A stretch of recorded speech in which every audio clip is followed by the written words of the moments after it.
voilà ñu dem Cheikh naa pare na. mbokk internet bi waaw. def leen lu baax bokk. voilà mais wuyu leen ci lay ci jàpp partage bi nga xam ne moom mooy lay.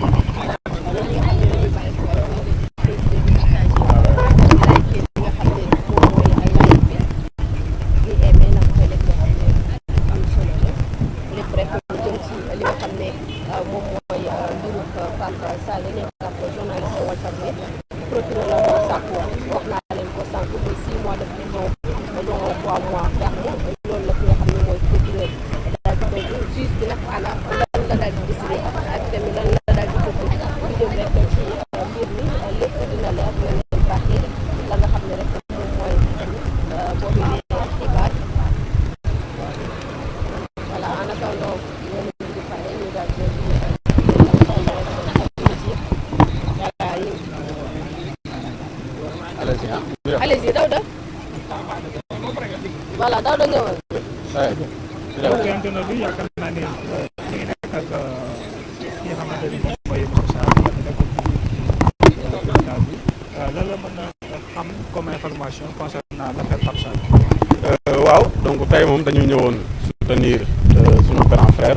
Pape Sané nekk le grand journaliste wax dëgg yàlla nekk aussi ku ñu nawloo lool par rapport ak si métier bi. donc rawatina nag fi nga xam ne fa la nekk muy groupe Walfadjri ñu nekk ñoo xamante ni ñu xarañ lañ aussi tamit ñu am ligne éditoriale boo xamante ni nii yaakaar naa askan bi yëpp xam nañu ko bi ñuy ñëw nag jàppoon nañ ne ndax jekk dañu koy àtte bàyyi ko mu dem ñibbi këram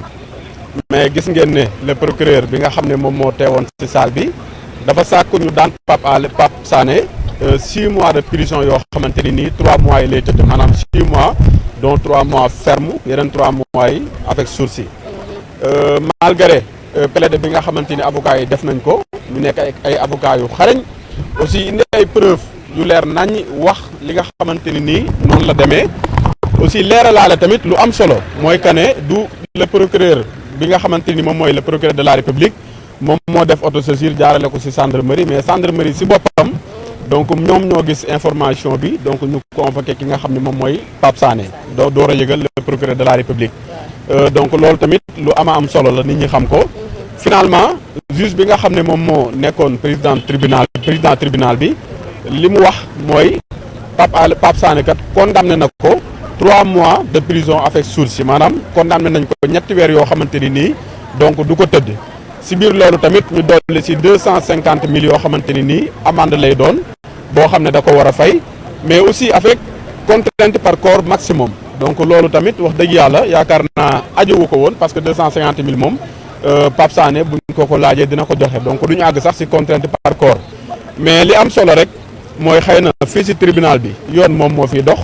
ñi fi nekk yoon lañ fi nekkal si ay textes la ñu sukkandiku pour joxe seen verdict avocats yi ñoom it si ay textes la ñu sukkandiku pour dindi lépp loo xamante ni nii wax nañu ko teg ko si kaw Pape Sané aussi sax maître Diallo moom it jël na exemple par rapport ak li doon xew ci diggante 2021 ba 2024 mooy ay nit yoo xamante ni nii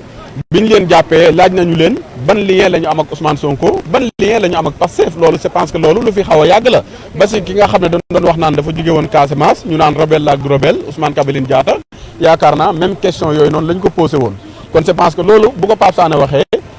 dafa nekk loo xamante ni pour man suite logique la rek par rapport ak li nga xam ne moom moo doon xew mais amul dara loo xamante ni gis jàpp nañ ko si comme division de fausses nouvelles kon wax dëgg yàlla am nañ si tuuti mbetteel par rapport ak condamnation bi nga xam ne teg nañ ko si kawam muy 3 mois avec sursis mu nekk nag lu diis wax dëgg yàlla parce que 3 mois avec sursis moom donc malgré doo ko tëdd mais déjà lu diis la si kaw journaliste bu toll ni Pape Sané voilà wax dëgg yàlla mais nag sant yàlla rek comme que dañ koy bàyyi mu dem ñibbi këram delluwaat si njabootam delluwaat aussi si li nga xam ne moom mooy fale fi mu liggéeyee muy Walfadjri je pense que loolu moo sëppoon solo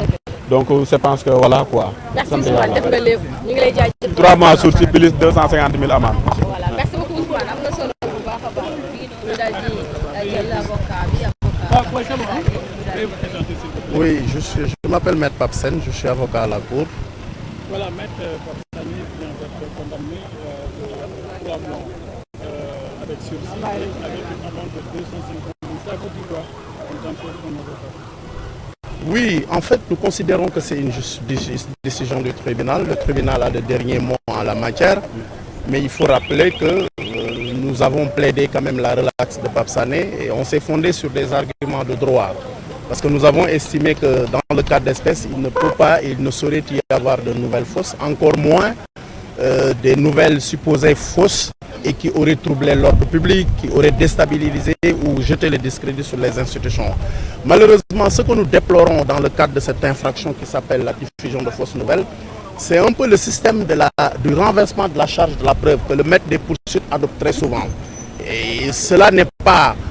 en phase avec les dispositions de la loi, notamment l'article 631 du Code de procédure pénale, parce que pour ce qui concerne ce délit, c'est une exception. Le législateur sénégalais renvoie pour tout ce qui concerne la procédure en la matière au droit commun. Et donc, à partir de ce moment, il appartient en l'espèce au procureur de la République, maître des poursuites, de rapporter la preuve que les nouvelles qui sont diffusées et qui sont censées être des nouvelles fausses, mais en réalité sont de vraies nouvelles qui ne sont pas entachées de fausseté. Malheureusement, ici c'est le principe qui est adopté par le parquet. Il renverse la charge de la preuve et on demande aux prévenus poursuivis de rapporter la preuve que ce ne sont pas des nouvelles fausses. Je pense que c'est un problème qu'il faudra régler et je pense que la meilleure façon de régler ce problème, c'est de procéder à une réforme en profondeur de cette disposition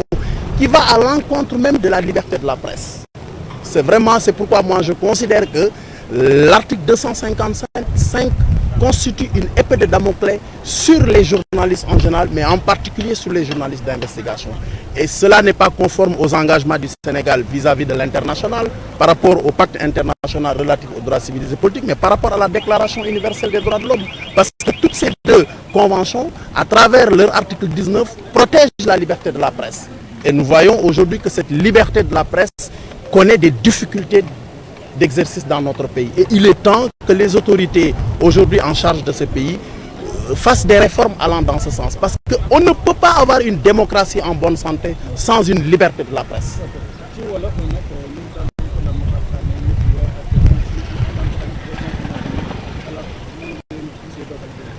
waaw dogal bi ni ñu ko gisee ñun dañuy jàpp en tant que acteur de la justice que dogalu tribunal la parce que nag àtte suñ ko waxee tribunal moo am le dernier mot.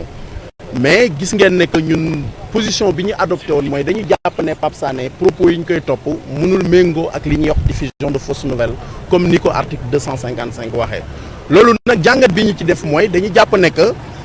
bu ñuy wax diffusion de fausses nouvelles en tout cas ci cas bi ñu concerné ak Pape Sané gisuñu fenn foo xam ne nii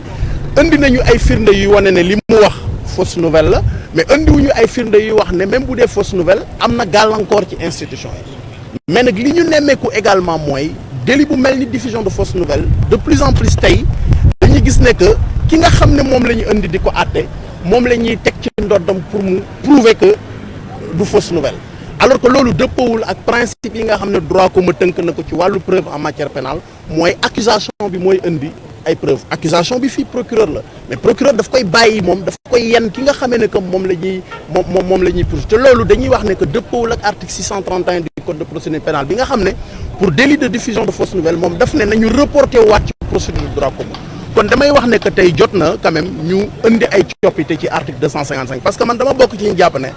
article 255 bi ni ñu ko tëggee ci code pénal tant que mu ngi fi dafay nekk benn genre xeej boo xam ne dañ koy teg ci bopp journaliste yëpp nag rawatina nag ñuy def investigation te loolu baaxul ci démocratie parce que liberté de la presse liberté d'opinion liberté d'expression dafa nekk ay nattuwaay ci degré démocratie te Sénégal ñun ñëpp xam nañ ne démocratie la kon jot na ñuy lancer un appel aux autorités actuelles de ce pays pour que vraiment ñu réviser l'article 250 ak d'autres articles yoo xam ne que ni dafay gàllankoor exercice su presse bi te Sénégal ku nekk xam ne depuis un certain temps la presse quand même dafa am ay jafe-jafe ci exercice am donc jot na tey vraiment ñu indi ay coppite man nag damay wax ne sama intervention ci dossier bi dama ko def ci ki nga xam ne ñooy waa RADDHO te RADDHO bu la constitué c'est parce que organisation buy xeex ak yelleef doomu aadama la te ak yelleef doomu aadama daf ci bokk également li nga xam ne que moom mooy liberté de la presse ak liberté d'opinion. En français, je voudrais juste dire que c'est la RADDHO qui m'a constitué. Oui, je voudrais dire donc à l'entame, parce que moi si je suis intervenu dans ce dossier, c'est par le biais de la RADDHO, la rencontre africaine pour la défense des droits de l'homme, qui m'a constitué. Et dans ce sens, on comprend aisément que la RADDHO, en tant qu'organisation de défense des droits de l'homme, se préoccupe du respect de la liberté de la presse et du respect de la liberté d'opinion. Maître Pape Sène, avocat à la Cour. Ousmane, ma laaj la benn laaj bu ndaw rek nga baal ma